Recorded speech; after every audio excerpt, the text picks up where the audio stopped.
Welcome to C Talks. I'm your host Sandeep Palu. My guest for today is Janakiram MSV, an architect, an advisor, and an analyst. I call him a chief evangelist and a chief architect. Janakiram, welcome to C Talks. Great. Thanks Sandeep for having me. I love your show. I've been tracking it for a long time. Thank awesome, you. Man. Good to be seeing you today, Jani. So, quick question. You have had a remarkable, I would say, journey across tech giants like Microsoft, AWS, and later as an entrepreneur, right? You're looked up to honestly as a trusted advisor for many in the industry. And you actually started your own venture called Janakiram Associates. So what basically inspired you to start that firm, and what's been the journey so far?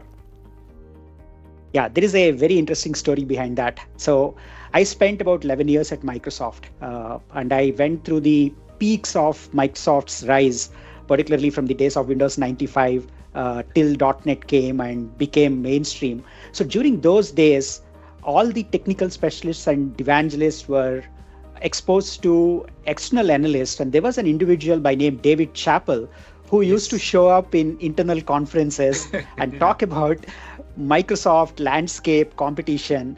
And I always got inspired by his talks, his content, and the way he actually carried the bigger picture.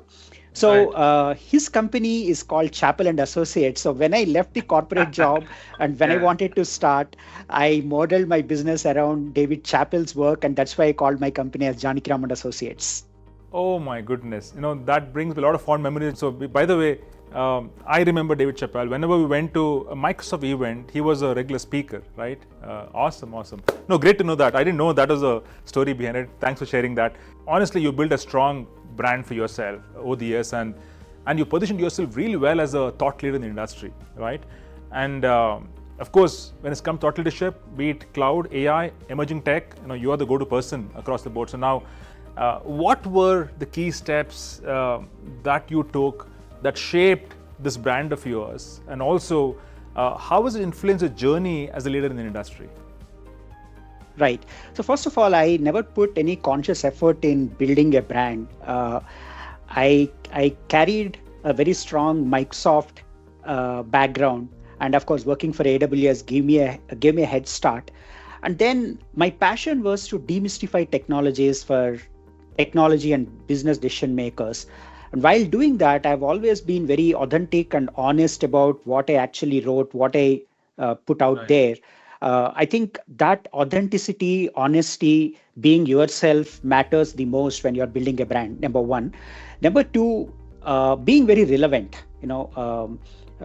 tracking the current technology landscape and then being very relevant and demystifying and segregating the signal from the noise and continuously making that valuable for others, I think is a very integral part of building a brand. And I've been consciously or unconsciously doing that. So that's what helped me build a brand. Wow, truly profound, Jani. In fact, you use a term called relevance, staying relevant. I've seen you basically renew a lot of certifications that you basically do. I would say relentless pursuit to knowledge acquisition. That's what you stand for in my view. How important that is in your journey? See, the line of business that I am in, there is always a mix of legacy and current plus forward-looking technologies. And as you know, we cannot always focus on forward-looking and what's coming up. We also got to be very cognizant about what the enterprises are doing and what they're currently considering. So I always maintain that spectrum of current minus one, which was cutting edge at some point, current and current plus one. So maintaining these three swim lanes are very important for me because I have customers who are still migrating to cloud and they need very basics in terms of lift and shift and the cloud strategy. So I have to be well grounded, and cloud is always evolving. So I always make sure that I am refreshing my certifications across Google Cloud, Azure, and AWS. And then current is cloud native. I am a Cubestronaut, which is like 5 certifications that give me this. And I am now getting certified by NVIDIA on AI, which is upcoming and the future. So This spectrum is very important for me, and I do that because it will always keep me grounded, number one. Number two, it will help me refresh my skills and stay relevant and speak the current nomenclature that's being used by the industry. Wonderful. I can see everything you said in your articles, right, for Forbes, by the way. Beautifully written, and I look forward for those, on a frequent basis, Janet. Let's switch gears. It's about strategy, right? So you meant a lot of Valley startups, and a lot of firms want to become AI first. So what key patterns have you observed in firms who are successfully becoming AI first versus some who are not able to? Any patterns? Yeah, this is very current, and this is something that I'm seeing on a day-to-day basis. Unlike any waves of the technologies that we have seen so far, GenAI is like an ocean. From experts to novices to even very well-established experts, there is this fear of missing out or FOMO. It is applicable to individuals, it is applicable to startups and even large companies. So one anti-pattern that I'm seeing is getting drowned and lost in this model leaderboards and benchmarks and going after the shiny new thing instead of really staying laser focused on solving a business problem. Startups which are looking at AI as an enabler and an empowerment tool to solve a very, very hard business problem are the ones who will succeed. But those startups who are going after this shiny new thing and switching models every day and catching up on what's new and trying to be on the cutting edge are drifting away from the core business problem and getting lost in this sea of models and all the noise that is getting generated in this space. So remember, just like technology, AI is an enabler. The business problem is a top priority than using the cutting edge technology. Very well said, Jani. In fact, that leads to my next question, honestly, because look at CIOs, their bigger charter is, I would say, tech strategy and innovation. Now, your message for COAs who basically want to future-proof their cloud strategy, what would that be? Yeah, it is definitely hybrid and multi-cloud. There is no one cloud rules all in the game. So I always suggest that pick best of the breed that actually solves your problem, and don't completely give up on your data centers and existing on-prem infrastructure, because hybrid and multi-cloud are the way to go. While there is a lot of messaging around CapEx versus OpEx, and there is a lot of push and peer pressure to go and to be 100% in the cloud, that is not the reality. What the biggest lesson that we have learned over the last decade is it is hybrid plus multi-cloud that will pay you back. So that is one key takeaway for me. Cool. So coming to my favorite question, Jani, now, all of us have seen what has happened in the last 2 years, generative AI, chat GPT and whatnot.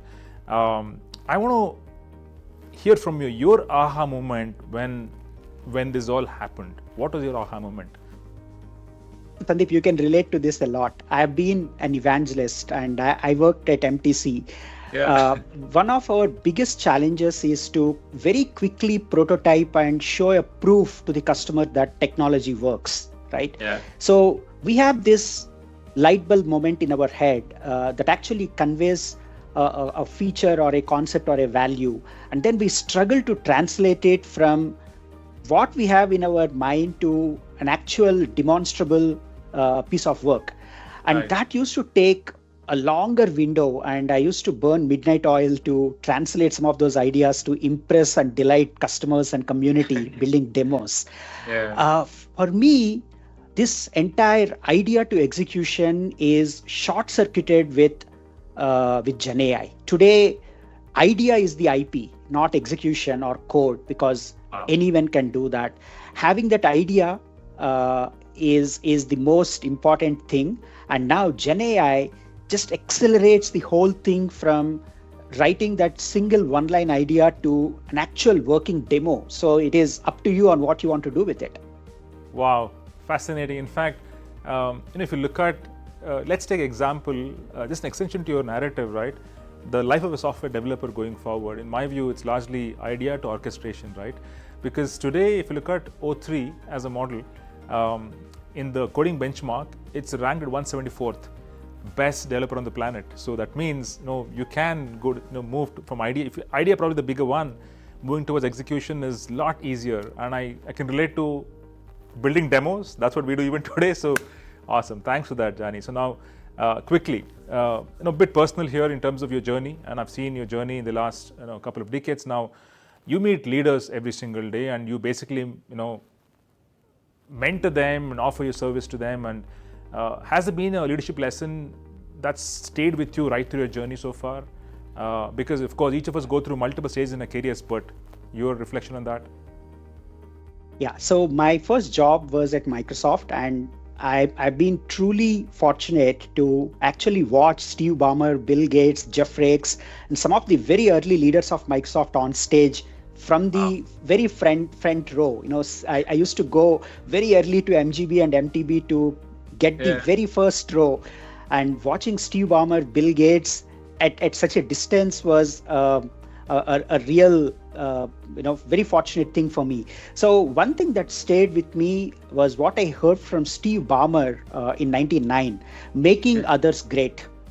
That's been the philosophy of Microsoft for a long time, and that's been the philosophy of leaders, including Satya, who has been mentored by Steve Ballmer and other first generation leaders at Microsoft. So even today, making others great is what drives me. And I heard this from my managers, from multiple managers at Microsoft, and I recall that almost every day, every time I have an interaction with a customer. Brilliant, Jani. In fact, I can also tell you that in Satya's era, something you heard, repeatedly is a job is not to look cool, but make others cool, right? I mean, going the same lines of Steve Ballmer. So awesome. This is fantastic, Jani. Thanks for sharing that. One final question before I let you go. You're a multifaceted personality, right? You're doing many things. You know what? Somebody said this, in the world of agents, you will see this year a first one-person unicorn. I look at you and say, it has to be somebody like you who can do many things in one. So what is your superpower as an individual, Jani? My current superpower is AI. There is no denying of that, because I've been a solopreneur. I'm a one-man shop, and I've been like that for 15 years.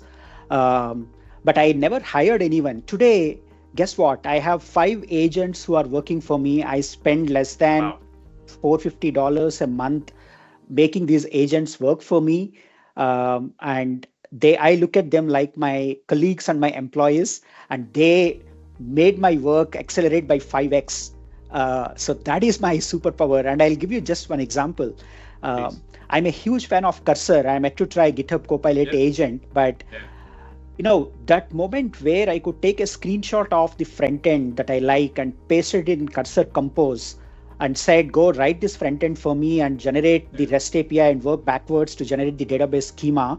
And when Cursor was able to generate the entire app, I decided, okay, now I better look at them as my colleagues and my developer rather than a tool, because they have graduated from being a tool to a colleague.